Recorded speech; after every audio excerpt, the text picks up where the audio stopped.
ইদানিং খাদান সিনেমার একটা গান ভীষণ প্রসিদ্ধ হয়েছে। যেদিকেই তাকাই কিংবা যেদিকেই কান রাখি সেই গানটা দিন রাত শুনছি। মনে হয় এই গানটা খাদান সিনেমার ব্লকবাস্টারটাকে আরও বেশি করে ছাপিয়ে যাবে। আজকে ওই গানটা নিয়েই তোমাদের সাথে আমার ব্লগটা শেয়ার করছি। এই গানটা শোনার পরে আমার মনে যা যা হয়েছে, এমনকি বলতে পারো মুডের সাথে গানটা কিরমভাবে আমার উপর এফেক্ট ফেলেছে, সেইটা তোমাদের সাথে শেয়ার করব। ভালো করে দেখো কিন্তু, আর স্কিপ না করে দেখো। তোরে না পাইলে জানি না কি করি, কিশোরী কিশোরী। গানটা শোনার পর আমার প্রথমে মনে হয়েছিল যে বাহ, বাস্তবতা মেনে গানটা হয়েছে। কারণ কিশোর বয়সে কিশোর কিশোরীর মধ্যে যে একটা আলগা ভালো লাগা তৈরি হয়, সেই ভালো লাগার প্রথম পরিবেশ পরিস্থিতিটাই তৈরি হয় না পাইলে যে কি করি এরম অবস্থা। কারণ বলার মতন মানসিকতাও সহজে গড়ে ওঠে না, ভালো লাগা অবধিই থেকে যায়। আবার নানা রকম দুশ্চিন্তাও থাকে যে বললে কি হবে, যদি না বলে দেয় কি হবে, যদি হ্যাঁ বলে দেয় তাহলেই বা কি হবে, কিংবা বলতে গিয়ে তুতলিয়ে যাওয়ার মতনও অবস্থা হয়ে যায়।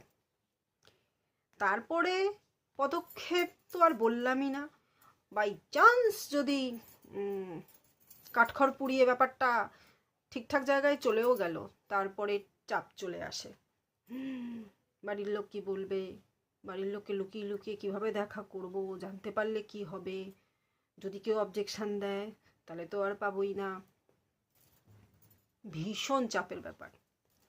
তা সেই দিক দিয়ে গানটার ভিত্তিটা বেশ ভালোই লাগলো। প্রথম দু লাইনে তোরে না পাইলে জানি না কি করি, ঠিক ঠিক ঠিক ঠিক ঠিক।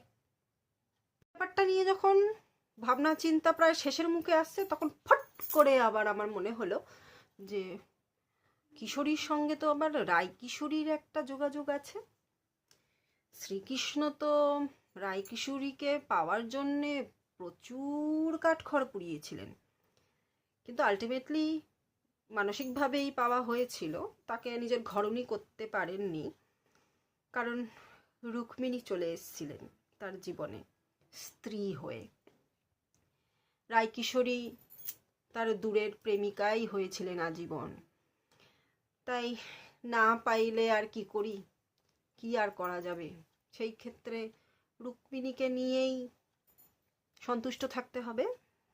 রায়কিশোরী তার মতন তার জায়গায় রয়েছে, আর তোমার অন্তরে থেকে যাবে, তাই না? কৃষ্ণ হওয়া তো কম সহজ কাজ নয়। তাই রায় কিশোরীকে যদি নাই পাওয়া হয়, চাপ নেই, মনের ভেতরেই থেকে গেল, তাই নয় কি? এরপরে আবার আরেকটা কথা আমার মনে হতে শুরু করলো। যাই হোক, শেয়ার করেই ফেলি। হঠাৎ করে আমার মনে হলো সিনেমাতে যে যে ক্যারেক্টারগুলো রয়েছে, তার মধ্যে দেব আছেন, দেবের নামের সঙ্গে একটা দেবাদিদেব মহাদেবের ব্যাপার রয়েছে। তারপরে যিশু আছেন, যিশুর সঙ্গে একটা মহাপ্রভু মহাপ্রভু ব্যাপার আছে। আমরা ছোটবেলা থেকেই ওনাকে মহাপ্রভু বলেই আগে চেনে এসেছি, মহাপ্রভু, তাই তো?